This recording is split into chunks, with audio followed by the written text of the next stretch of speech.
Question is to the Prime Minister.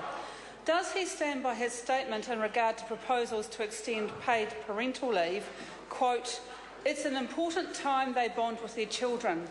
Everyone acknowledges having more time with their infants would be an important thing to support," end quote? Right Honourable Prime Minister. Mr Speaker, yes, I do stand by that statement. I also went on to say that the government's #1 priority was getting the books back to surplus, because that provides greater strength for families overall, because it's not just paid parental leave we support, it's working for families, it's access to early childhood education and many other initiatives. The member at the time wanted a substantial increase in paid parental leave when at that point the budget deficit was $9.2 billion. Supplementary question, Sue Moroney. Will his party support the second reading of the Parental Leave and Employment Protection 6 months paid leave amendment bill in my name, or will he wait until the third reading to use a financial veto? Right Honourable Prime Minister. Mr Speaker, the member will need to wait and see. Supplementary. Supplementary question. Well then, supplementary question, Sue Moroney. Does he stand by his statement, quote, "I'm not saying it's not important, and I'm not saying there couldn't be some modest expansion," close quote, and if so, could he explain to Kiwi parents exactly what he is saying about paid parental leave?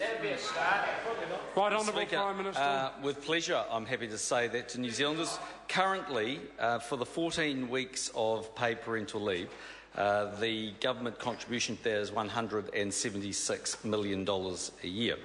Mr Speaker, to increase that to 26 weeks would cost an additional $130 to $140 million a year. Mr Speaker, only about 40% of New Zealanders actually get paid parental leave, and Mr Speaker, to actually pay for this would effectively require, we think, along with the other policies that the Labour Party announced, require an increase in taxes. And as we saw on the weekend, actually I don't think New Zealanders do support that in isolation.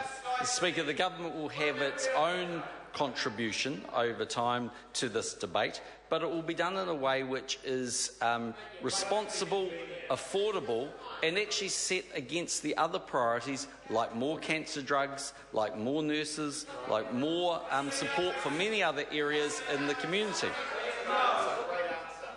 Supplementary question, Sue Moroney. What assurance can he give to women like Nicola, who I met with recently in Hamilton, whose twins are due on July the 9th this year, that they can plan for extended paid parental leave for the benefit of their children? Right Honourable Prime Minister. Mr Speaker, I can guarantee Nicola that there will be a scheme of 14 weeks or more, depending on the outcome of the election and depending on any announcements that we might make.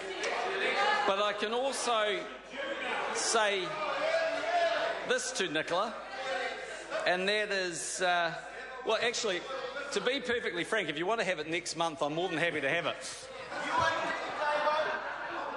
Order, order, order, order, order, order, order, supplementary question, Sue Moroney. To the Prime Minister when he's ready. When he's ready. When he's ready, Mr Speaker. To the Prime Minister. To the Prime Minister then. Moroney. What proportion of the additional $1 billion that his government intends to spend in this year's budget then is he prepared to put towards important initiatives for families like extending paid parental leave? Mr Speaker, Right Honourable Prime Minister. In the fullness of time, the Minister of Finance will read the budget and New Zealanders will get a sense of where that allocation goes. But the member actually raises a very interesting point. The new budget spend under this government for 4 of the 5 budgets has, for all intents and purposes, been zero. Last year, the Minister of Finance was in a position to spend an additional $1 billion. When the Labour Party made the announcements around paid parental leave, they agreed that they would commit a further, well, it's actually germane to the question that she asked, a further $572 million annually. The very point being If the member is going to be part of a government that would be fiscally responsible, is she really saying that she's going to have all total expenditure at about $450 million? Every New Zealander knows, yeah, exactly, no. So the very point they're making is they're going to spend a lot more money, which means taxes are going up, which means borrowing going up, which means interest rates are going up. Order. Question number 7, Honourable Phil Heatley. Thank you, Mr. Speaker. My question is